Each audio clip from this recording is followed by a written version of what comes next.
आध्यात्मिक शांतीचा अविस्मरणीय प्रवास हिराई टूर्स घेऊन येत आहे तुमच्यासाठी एक सुवर्ण संधी. तिरुपती बालाजी दर्शन यात्रा तुमच्या श्रद्धेला आणि भक्तीला जोडणारा एक पवित्र प्रवास. या यात्रेत आपल्याला खालील प्रमुख देवस्थानाचं दर्शन घेता येईल: श्री तिरुपती बालाजी दर्शन, पद्मावती माता दर्शन, वेल्लोर सुवर्ण मंदिर दर्शन, कोल्हापूर श्री महालक्ष्मी दर्शन. प्रस्थान तारीख 1 सप्टेंबर 2026. प्रवास शुल्क प्रति व्यक्ती कोल्हापूरवरून 5250, कराडवरून 6200 आणि पुण्यावरून 7200.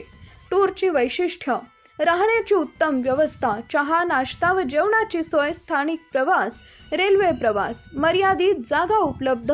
आजच आपली सीट निश्चित करा आणि या पावन यात्रेचे भागीदारी व्हा. बुकिंगसाठी संपर्क हनुमंत लाविगडे, मोबाईल नंबर 99 23 91 92 73. मुरगुड इथं राजश्री शाहू जयंती उत्साहात. ऐतिहासिक शाहूकालीन नळ योजना स्थळावर विचारांचा जागर. वैज्ञानिक समाजवादाचे खुले ज्ञानपीठ इचलकरंजी आणि समाजवादी प्रबोधनी शाखा मुरगुड यांच्या संयुक्त विद्यमाने छत्रपती राजश्री शाहू महाराज यांची जयंती हुतात्मा तुकाराम चौक इथं सार्वजनिक नळाजवळ मोठ्या उत्साहात साजरी करण्यात आली. विशेष म्हणजे श्रीमंत छत्रपती शाहू महाराज यांची 24 जानेवारी 1922 रोजी मुरगुड शहरासाठी ज्या ऐतिहासिक पाणी योजनेची सुरुवात केली होती त्याचा पवित्र आणि ऐतिहासिक स्थळावर हा कार्यक्रम संपन्न झाला.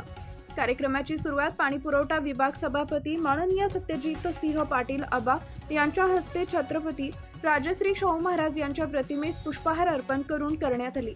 कार्यक्रमाचे स्वागत व प्रास्ताविक सिकंदर जमादार यांनी केले तर अध्यक्षस्थान माजी नगराध्यक्ष श्री नामदेवराव मेंढके यांनी भूषवले. प्रमुख व्याख्याते डी चौगुले यांनी आपल्या धारदार भाषणात शाहू महाराजांचा कार्याचा गौरव केला. ते म्हणाले, राजश्री शाहू छत्रपती हे केवळ राजे नव्हते तर ते उपेक्षितांचे कैवारी आणि वैज्ञानिक दृष्टिकोन रुजवणारे द्रष्टे महापुरुष होते. त्यांनी बहुजन समाजाला शिक्षणाची दारं खुली करून दिली आणि समतेचा पाया रचला. आजच्या तरुण पिढीनं त्यांच्या सामाजिक समतेचा आणि आरक्षणाचे विचार तळागाळापर्यंत पोहोचवणं हीच त्यांना खरी आदरांजली ठरेल. याप्रसंगी संकेत भोसले यांनी आपले मनोगत व्यक्त करताना शाहू महाराजांच्या पुरोगामी विचारांची आजच्या काळात असलेली गरज अधोरेखित केली. तर वाडेकर सर यांनी शाहू महाराजांच्या शैक्षणिक क्रांतीपर प्रकाश टाकत त्यांच्या विचारांचा वारसा पुढे नेण्याचे आवाहन केले. मान्यवरांची व नागरिकांची मोठी उपस्थिती. या ऐतिहासिक सोहळ्याला नगरसेवक दत्ता मंडलिक, SV चौगुले सर, माजी नगरसेवक जयसिंग भोसले, LS गोंधळे आणि भिकाजी कांबळे यांच्यासह मुरगुड शहरातील नागरिक व कार्यकर्ते मोठ्या संख्येनं उपस्थित होते. कार्यक्रमाच्या शेवटी कॉम्रेड बबन बारदेसकर यांनी उपस्थितांचे, पाहुण्यांचे व नागरिकांचे आभार मानले. शाहू महाराजांच्या जयघोषानं या दिमागदार सोहळ्याची सांगता झाली. सर्जेराव भाट, मुरगुड प्रतिनिधी. पारतंत्र्य नष्ट केल्यानंतर ह्या महाराष्ट्रातील या मराठी मातीतील माणसाला आपल्या जातीत, आपल्या धर्मात ताटमानेनं जगता यावं, वावरता यावं यासाठी ज्यांनी आपलं बलिदान दिलं, आपलं रक्त सांडलं ते छत्रपती संभाजी महाराज. आणि या दोन राजांच्या नंतर या महाराष्ट्रामध्ये जी निर्माण झालेली अस्थिरता, या महाराष्ट्रामध्ये दोन राजांच्या नंतर या कोल्हापूर जिल्ह्यामध्ये एक असा राजा जन्माला आला. खरं तर तो जन्माला राजा आला नव्हता. आपल्या कागलच्या घाटगे घराण्यामध्ये जयश्रीराव घाटगे यांच्या ज्येष्ठ सुपुत्र यशवंतराव घाटगे हे यशवंतराव घाटगे जन्माला आले आणि त्याचवेळी कोल्हापूर गादीचा प्रश्न निर्माण झाला होता. या कोल्हापूर गादीचे जे चौथे शिवाजी महाराज होते त्यांचं अहमदनगरमध्ये एका प्रवासादरम्यान निधन झालं होतं. आणि या गादीचा प्रश्न निर्माण झाल्यानंतर या कोल्हापूरच्या गादीवर बसवायचं कोणाला हा खूप मोठा प्रश्न त्या संस्थाला फक्त नव्हता, तिथल्या त्या समितीला, कमिटीला फक्त नव्हता, तर संपूर्ण या कोल्हापूर जिल्ह्याचा पश्चिम जो भाग आहे त्यामध्ये कर्नाटकचा काही भाग सुद्धा त्यामध्ये समाविष्ट आहे. ही सगळीकडे चिंता होती. इंग्रज अधिकाऱ्यांच्यामुळे आणि आपल्या समाजातील काही विद्वान मंडळींच्यामुळे आपला समाज त्यांच्या वेठीस गेला होता. करवाद लादली होती, अनेक संकट होती. कोल्हापूर संस्थानात सगळ्यात जास्त कर त्यावेळी घेतले जायचे. जनतेचं खूप हाल होत होतं आणि या सगळ्यामध्ये जनता खूप आतुरतेनं बघत होती की या गादीला कोणतर चांगला वारसदार मिळाला पाहिजे. आणि जयश्रीराव घाटगेंच्या मुलग्याला वारसदार करायचं ठरवलं आणि 1894च्या दरम्यान शाहू महाराज यांचा राज्यारोहण सोहळा पार पडला आणि शाहू महाराजांनी या कोल्हापूर गादीची जबाबदारी घेतली. त्यावेळी मुंबई इलाक्याचे प्रमुख त्यावेळी इंग्रज अधिकारी जे इंग्लंडचे होते लॉर्ड हॅरिस यांनी स्वतः इंग्लंडमध्ये येऊन की शाहू महाराजांना सत्ता तुम्ही सांभाळा, हे कोल्हापूर संस्थान तुम्ही सांभाळा म्हणून जबाबदारी दिली. शाहू महाराज या कोल्हापूर संस्थानचे, या कोल्हापूरच्या मातीचे राजे झाले. राजर्षी शाहू महाराज म्हणण्यामागं खूप मोठा अर्थ आहे. कारण शाहू महाराजांनी पहिल्यांदा आल्यानंतर या प्रशासनाकडे बघितल्यानंतर लक्षात आलं प्रशासन हे भ्रष्टाचारी झालेलं आहे. आणि प्रशासन भ्रष्टाचारी कशामुळे झालेलं तर त्यावेळेचं ज्यांनी ते राज्य मंत्रिमंडळ एक इंग्रजांच्या बरोबर आणि काही विशिष्ट आपल्या समाजातील घटकांच्या बरोबर तयार केलं होतं.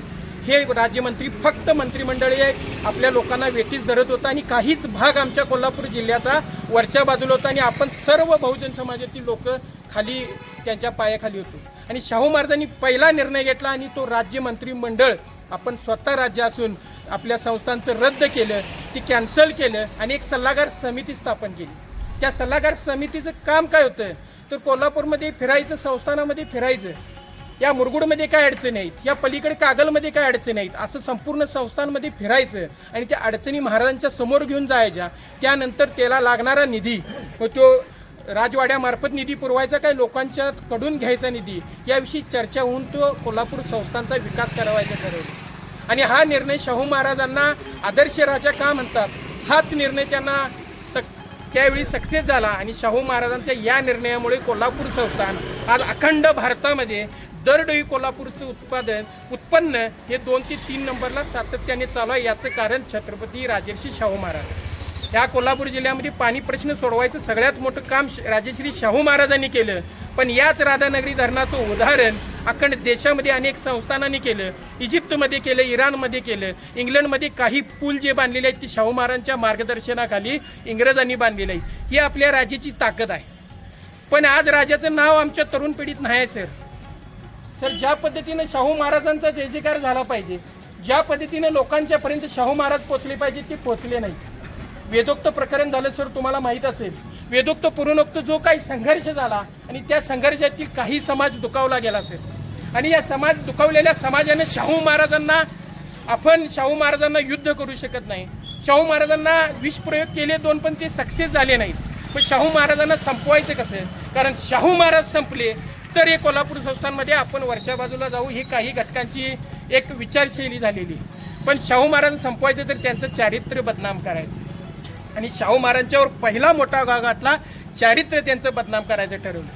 खरं तर आमच्या तरुण पिढीला फक्त मोबाईलवर कोणतरी सांगते आणि ते शाहू महाराज असे होते, शाहू महाराज तसे होते म्हणतात. पण या तरुण पिढीला या कोल्हापूर जिल्ह्यात सगळ्यात मोठं उपकार ज्या राजाचे आहेत, त्या पश्चिम महाराष्ट्रावर ज्या राजाचे उपकार आहेत, ज्या उपकारानं आज कोल्हापूर जिल्हा अखंड भारतामध्ये एक आपलं वेगळं नाव घेऊन जे काम करतोय. गुळासाठी फेमस आहे शाहू महाराजांच्यामुळं, ऊसासाठी फेमस आहे शाहू महाराजांच्यामुळं, पाणीदार कोल्हापूर जिल्हा आहे शाहू महाराजांच्यामुळं, हिरवागार कोल्हापूर जिल्हा आहे शाहू महाराजांच्यामुळं, बाजारपेठा सगळ्यात मोठ्या कुठं आहेत कोल्हापूर जिल्ह्यात शाहू महाराजांच्यामुळं. शाहू महाराजांच्या नावाशिवाय या कोल्हापूरची प्रगती दिसत नाही, कारण शाहू महाराजांनीच हे सगळं केले. माझी एवढीच विनंती आहे, तरुण पिढीतील प्रत्येक मुलग्याने किंवा आपण सर्वांनी शाहू महाराजांना पुस्तकातून समजून घेऊन भविष्यामध्ये शाहू महाराजांच्या नावानं कोल्हापूरमध्ये खूप चांगल्या पद्धतीचं काम जर केलं तर कोल्हापूर जिल्हा हा देशात 2-3 नंबरला नाही तर जगात 1 नंबरला हे शहर जाण्यासाठी वेळ लागणार नाही. एवढीच आशा अपेक्षा आपल्या सगळ्यांच्याकडे व्यक्त करतो आणि थांबतो. जय हिंद, जय महाराज. मी छत्रपती शाहू महाराज 1922ला मुरगुडमध्ये प्रथम सायपन्न पाणी जे आणलं ते उत्तर चौकावून आणले, तो मोठा हौद बांधला होता. त्या हौदामार्फत संपूर्ण गावाला पाणी, म्हणजे रात्री कधी पण कोण कुठे गेलं तर तिथे त्या हौदाला पाणी भरवतो. मी तिथे हौदा ठेवलं, हौदात त्या आंघोळ केली. तर अशा वेळी शाहू महाराजांची आपल्या मुरगुडला आणि एमगड शिटेवडे सुद्धा आहेत आपले पुण्य आहे. शाहू महाराजांच्या आता सरांनी आणि आपले त्यांनी सगळे सांगितले आणि तुम्ही सर्वजण आणि ह्याच्यामध्ये आता जी आपलं हे आहे शाहू महाराजांचं आपण जे नळाची ते भूमिपूजन झालं ते मेंढके साहेबांनी त्या आपल्या पिरियडमध्ये तुम्ही केला असा. मला वाटतं आबा मेंढके साहेब चौले सर की तुम्ही परत जरा वेगळ्या पद्धतीने ह्याचं काधी करावं, दारूची करावं किंवा वेगळं काधी करावं, म्हणजे जरा हे करून जरा मंडी साहेब जरा लक्ष देऊन गेलं तर फार बरं होईल असं मला वाटतंय. सर्व ज्येष्ठ नागरिकांचं मी आवाहन करतो आणि वार्ताहर बंधूंचं आवाहन करतो का ते गरज शाहू महाराजांची आपल्या इथे आठवण आहे, ऐतिहासिक आठवण लक्षात ठेवा. तर या ऐतिहासिक आठवणीसाठी गेल्या आम्ही 15 वर्षाने समाज प्रबोधनामार्फत किंवा ज्येष्ठ नागरिक किंवा आरोग्य विभाग म्हणा किंवा मुरगुड शहर यांच्या वतीने सुद्धा मी सगळ्यांना घेऊन मुद्दाम कार्यक्रम करतोय. छोट्या कार्यक्रम असलं का असं ते करायचं काम मी करतोय. परवा एमएससी वरती माहिती मी मोर्चा काढला. मोर्चा करत असताना मला म्हणालीत, अरे 10 माणसं आहे बघून मोर्चा कशा करतोयस. मोर्चा काढला 10 5 असले मोर्चा काढला 500-600 रुपये खर्च केला. बोर्ड तयार केलं मी आणि एकटा दंगा केला मला सांगितलं. तर माझ्याबरोबर शिकवणे जमादार हे सगळं सर्जा भाट हे जे वार्ताहर बंधूचा होते सगळे लक्षात ठेवा. रविशंकर सर, प्रवीण सर, तर आम्ही मोर्चा काढला. खरं जायचं मोर्चाला आमच्या म्हणजे एमएससी महाविद्यालय राज्य 2 माणसं गोळा लक्षात ठेवा. पण आत्तावरून आता काल सर एमएससी पार्टी कॉलनीमध्ये महायुती कंपनी आणि आमच्या नागरिकांमध्ये झटापट झाली. मिठ्ठेबद्दल असताना लक्षात ठेवा. हे मुद्दाम सांगावलं हे पावसाचं पाणी निसर्ग पाणी लक्षात ठेवा. ह्याच्यापासून वीज तयार होती आणि वीज तयार होती आणि निसर्गापासून वीज तयार होती लक्षात ठेवा. मग काही असून देत आता अदानीने जे आता पाटगाव धरणामध्ये जो बोगदा पाडला खाली बोगदा काम पूर्ण असेल बोगदा काम पूर्ण लक्षात ठेवा. भविष्यात हे अदानी काम हे घेणार लक्षात ठेवा. ओंकार हे काम घेणार सामंत सर हे काम होणार लक्षात ठेवा. तुमचं आमचं मरण जवळ लक्षात ठेवा. 2 टाइम अन्न खायचं मुश्किल लक्षात ठेवा. वीज बिल भरायचं का कष्ट करायचं का आणि राबायचं आणि याच्यावरती आपण सगळं तुम्ही आम्ही चिंता केला पाहिजे. ह्या मागच्या मार्केटला आपण सगळं तुम्ही विरोध केला पाहिजे. शाहू महाराजांच्या विषयाला आपण आहे शिवाजी महाराजांच्या आपण पुण्यपुरुषामध्ये आपण भूमीमध्ये आहे लक्षात ठेवा. सगळ्यांना तुम्ही उपस्थित राहिल्याबद्दल मी सगळ्यांचं आभार मानतो. जय जय महाराज, जय जय शिवाय जय जिजाऊ. आणि अशा प्रकारच्या राजाचं चरित्र हे 1500 पाणी जयसिंगराव पवारांनी दिले. सत्यमेव जयसिंग. सत्य जे काय आहे शाहू महाराजांची बदनामी किती केली याचा जर वाचायला गेला आपण अत्यंत वाईट अशा पद्धतीने घसरगुंडी असू दे किंवा त्यांचं असणारे एखादं चारित्र्य हनन करण्याचा प्रयत्न हे सगळं या देशातल्या मनुवाद्यांनी केले. आणि आत्ता देश महाराष्ट्र म्हणत नाही फक्त महाराष्ट्र फुले शाहू आंबेडकरांचा राहिलेला नाही. हा घरासारखा आणि बंधुभावांचा त्यांचं प्रकरण वाचला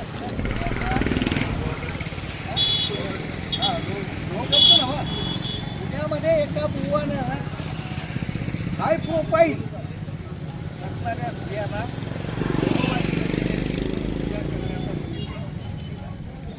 शाहू महाराज, बाबासाहेब आंबेडकर आणि महात्मा ज्योतिबा फुले यांची मालिका बंद केली. अशा प्रकारचं सगळं चालू आहे. आणि शाहू महाराज हे बहुजनांचे दैवत आहे. त्यांचं कार्य सांगायचं म्हणजे बारकं नाही. शाहू महाराजांनी माणगावच्या परिषदेचं अध्यक्षपद स्वीकारलं आणि बाबासाहेब आंबेडकरांना इथं आता ना सगळे आपण जातीवर काहीतरी काय होतं आपल्या जातीच्या लोकांनी आत यायचं नाही. आपल्या जातीच्या लोकांनी आत यायचं नाही. अशा प्रकारची जी काही त्याला बोलण्याचं काम हे शाहू महाराजांनी आपल्या अखत्यारीत केलं. आणि तुम्हाला माहिती आहे आता मी जास्त काही वेळ घेत नाही झाले. शाहू महाराजांच्यावर कुणाला ग्रंथ वाचायला असेल तर माझ्याकडं 1500 शाहू महाराजांनी आपल्या संस्थानामध्ये सार्वजनिक तलाव बांधली. त्यापैकी एक तलाव अजून खाजगी आहे. कागलचा तलाव मोकळा आहे. रायबागचा तलाव मोकळा आहे. रायबाग म्हणजे कर्नाटकात गेलं ते शाहू संस्थानामध्ये. जयसिंगपूरची बाजारपेठ शाहू महाराजांनी बसवली. उदपूरची बाजारपेठ शाहू महाराजांनी बसवली. अशा प्रकारचं बहुजनांच्या क्रांती झाली.